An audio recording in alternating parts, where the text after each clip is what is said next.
श्री स्वामी समर्थ. नमस्कार सर्वांना. स्वागत आहे तुमचं श्री स्वामी समर्थ कृपा या माझ्या यूट्यूब चॅनलवर.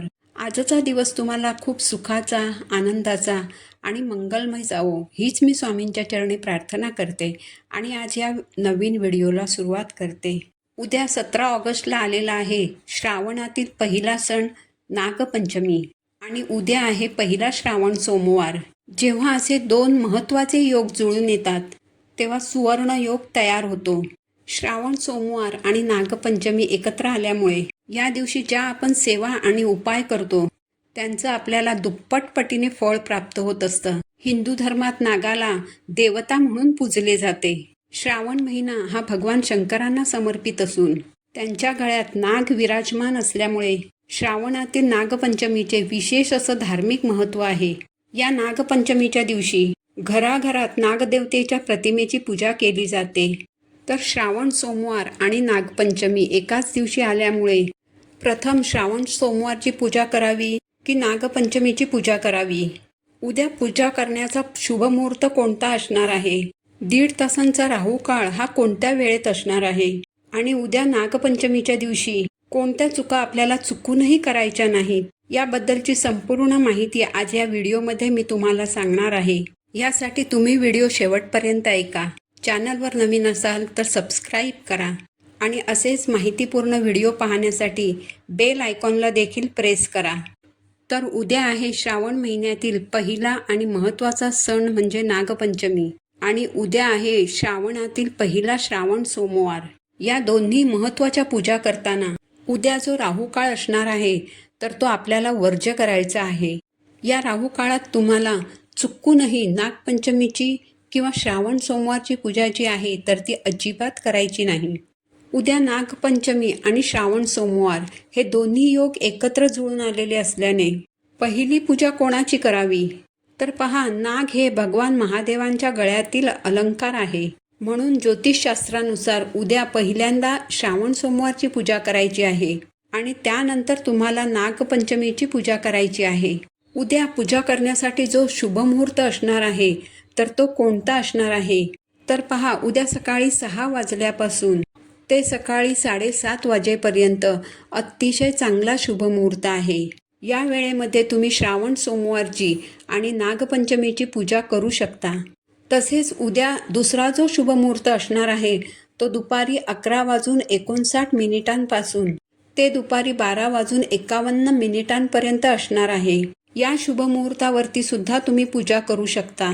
कारण जेव्हा आपण शुभमुहूर्तावरती पूजा करतो तेव्हा त्याचं आपल्याला शीघ्र फळ प्राप्त होत असतं. आता आपण जाणून घेणार आहोत की उद्या श्रावण सोमवारची आणि नागपंचमीची पूजा कोणत्या 1.5 तासाच्या राहू काळामध्ये करायची नाही. तर पहा, प्रत्येक दिवशी 90 मिनिटांचा एक विशिष्ट काळ हा राहू काळ असतो. हा अशुभ काळ मानला जातो. राहू काळ हा एक छायाग्रह असून तो भ्रम आणि विघ्न निर्माण करतो. या राहू काळामध्ये नकारात्मक शक्तींचा प्रभाव हा खूप जास्त असतो.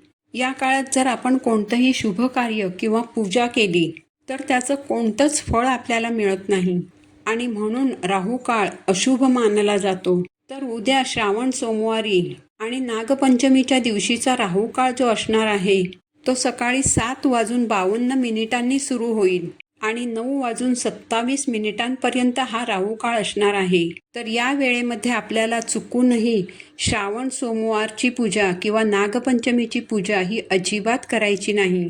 बघा, बऱ्याच स्त्रिया या वर्किंग असतात आणि सकाळी लवकर पूजा करून त्या ऑफिसला जातात. तर उद्या सकाळी लवकर पूजा करताना सुद्धा तुम्हाला अगदी काळजीपूर्वक हा राहू काळ पूजेसाठी वर्ज्य करायचा आहे. जर तुम्ही उद्या सकाळी लवकर पूजा करणार असाल तर सकाळी 8 वाजायच्या अगोदर तुम्ही पूजा करण्याचा प्रयत्न करा किंवा मग राहू काळ संपल्यानंतर म्हणजेच सकाळी 9:30 नंतर तुम्ही उद्या दिवसभरामध्ये कधीही पूजा करू शकता. उद्या नागपंचमीची पूजा करताना एक पाट घेऊन त्यावर तुम्हाला हळद चंदनाने किंवा तांदुळाने नाग, नागिन आणि त्यांची 2 पिल्लं असं चित्र काढायचं आहे. हे करायला तुम्हाला वेळ नसेल तर नागपंचमीचा नागदेवतेचा जो फोटो मिळतो तर तो सुद्धा तुम्ही आणून भिंतीवर चिकटवला आणि त्याची पूजा केली तरीही चालतं. यानंतर तुम्हाला या नागांची पूजा करायची आहे. हळद कुंकू, दूध, लाह्या, दुर्वा, आघाडा वाहून दूध, साखर आणि उकडीचे पुरणाची दिंड हा नैवेद्य अर्पण करायचा आहे. अशा अगदी साध्या सोप्या पद्धतीने नागपंचमीला नागदेवतांची पूजा केली जाते. याचबरोबर उद्या आपल्याला काही चुका करणं टाळायचं आहे. काही गोष्टी आहेत ज्या आपल्याला चुकूनही करायच्या नाहीत, नाहीतर संकट, अडचणी आपल्या मागे लागतात. उद्या नागपंचमीच्या दिवशी विळीवर किंवा चाकूने काहीही कापू नका. कोणत्याही भाज्या किंवा फळं चिरू नका. उद्या चुलीवरती किंवा गॅसवरती तवासुद्धा ठेवायचा नाही, कारण तवा हा नागाच्या फणीसारखा मानला जातो. म्हणून या दिवशी तव्याचा वापर करू नका. तसेच कोणतेही पदार्थ तळू नका. या दिवशी जमिनीत खोदकाम करू नये, शेतामध्ये नांगर चालवू नये, अगदी झाडंसुद्धा उद्या लावू नयेत, कारण झाडं लावण्यासाठी सुद्धा जमीन खोदावी लागते. म्हणून उद्या झाडंसुद्धा लावू नका. ज्या काही भाज्या तुम्हाला उद्या लागणार असतील त्या भाज्या तुम्ही आजच कापून ठेवा. याचबरोबर या दिवशी घरात किंवा घराबाहेर कुणाशीही वादविवाद, क्लेश किंवा भांडणं करू नका. ज्यांना कालसर्पदोष आहे तर त्या व्यक्तींनी उद्या नागपंचमीच्या दिवशी करण्यासाठी एक अतिशय प्रभावी उपाय महाशिवपुराणात सांगितलेला आहे. तर ज्या व्यक्तींना कालसर्पदोष आहे, उद्या नागपंचमीच्या दिवशी नागदेवतेची एक तांब्याची प्रतिमा खरेदी करायची आहे आणि ही प्रतिमा तुम्हाला तुमच्या घराजवळ असणाऱ्या महादेवाच्या मंदिरात जाऊन शिवलिंगावरती अर्पण करायची आहे. आणि तुमची जी काही समस्या आहे तर ती अगदी मनोभावे दोन्ही हात जोडून महादेवांना सांगायची आहे. हा उपाय जर तुम्ही अगदी भक्तिभावाने आणि श्रद्धेने केला तर अगदी 100% तुमचा काल सर्पदोष नष्ट होतो. तर हा एक उपाय तुम्ही उद्या अवश्य करून पहा. ही माहिती जर तुम्हाला आवडली असेल तर व्हिडिओला लाईक करा, चॅनलला सबस्क्राईब करा. पुन्हा भेटू अशाच एका माहितीपूर्ण व्हिडिओसोबत. तोपर्यंत सर्वांना श्री स्वामी समर्थ.